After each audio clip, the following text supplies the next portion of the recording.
make it, do it, makes us harder, better, faster, stronger. That don't kill me, can only make me stronger. I need you to hurry up now, cause I can't wait much Hey, what's up? longer. I hope that what you've listened to has been very, very helpful to you. It's helped thousands of individuals prior to you. I love what I do and I do what I love, and No Limit Leaders and NLL Enterprise loves to bring you information to just make us think and help us grow. Listen, we ended up on the 5 closest people around you.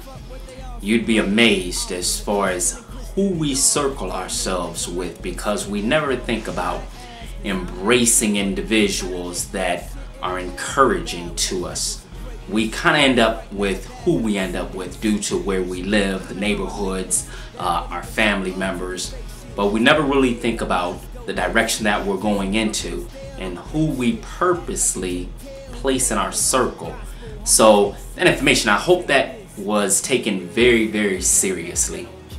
There's one more part I'd like to share with you before we wrap this up. There's a story that I'd like to share of a gentleman that took his sons on a ride into the country. Wanted them to see the cows and the horses and the farms and the grassland. They lived in the inner city.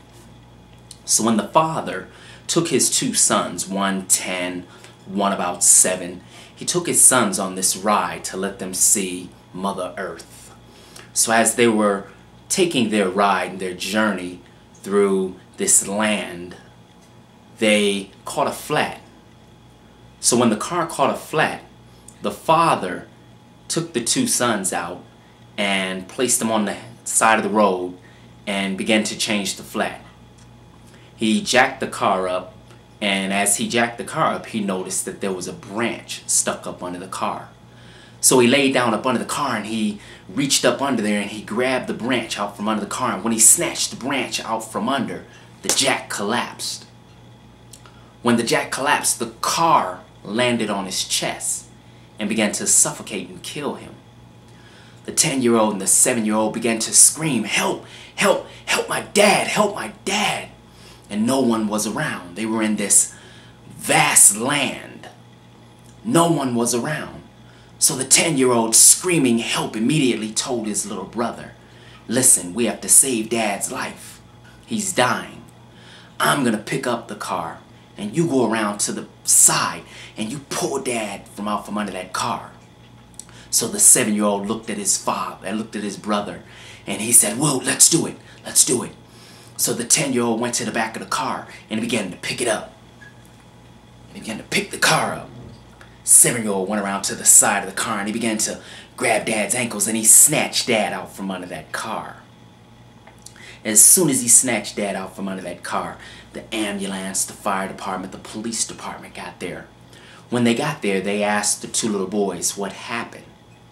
The 10-year-old began to tell them the story that the jack collapsed and the car landed on their dad and he had to pick the car up and his brother had to pull his dad out from under the car. And the policeman looked at the 2 boys and told them, "Don't lie. It's no time to lie. Tell us the truth." So the 7-year-old began to explain the same story. So the policeman and the ambulance worker began to yell at the boys, "Don't lie. It's no time to lie. Stop that lying. That's impossible." So as they were screaming at these 2 little boys, an old man came crippled across the cornfield waving his cane and said, wait a minute. Don't lie at those boys. They're not lying to you. That's exactly what happened. I saw everything. I called you. I couldn't get here fast enough." So the policeman and the ambulance man said, "Wait a minute. You're trying to tell us that 10-year-old picked that car up and that 7-year-old pulled that man that weighs 7 times more than him out from under that car?" And the old man began to tell them, "Yes, that's exactly what happened." So as the policeman and the ambulance worker and now a couple fire department workers began to look with their mouth open, said, "How could that be?" So the old man began to explain to them, "Do you know how they were able to do what they had to do? Do you know how that 10-year-old was able to pick that car up? Do you know how that 7-year-old was able to pull their father out from under that car? A man that weighed 7 times more than him. Do you know how they were able to do what they had to do? And the policeman looked at him and he said, no. How? And the old man began to explain that those 2 little boys did what they had to do. And they were able to do what they had to do because there was nobody around to tell them that they could not do it. There was nobody around to tell them that they could not do it. So they did what they had to do. Being a thermostat type individual causes you to do things that we just have to do. There's some things in life, there's no question about it. We just have to do it. We have to be the thermostat for our families. We have to be the thermostat for our friends. We have to be the thermostat in the circles that we keep. And then we have to identify the thermostats that keeps us encouraged, and we encourage them as well. I'd like to thank you very, very much for taking this time and watching and listening to this information. It is an honor and a blessing for you to be an audience. I thank you very much. Remember, in order to achieve, you gotta believe and never deceive the capability of any possibility.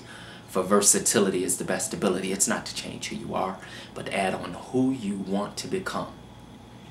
And only you know that. It may not mean nothing to y'all, but understand nothing was done for me, so I don't plan on stopping at all.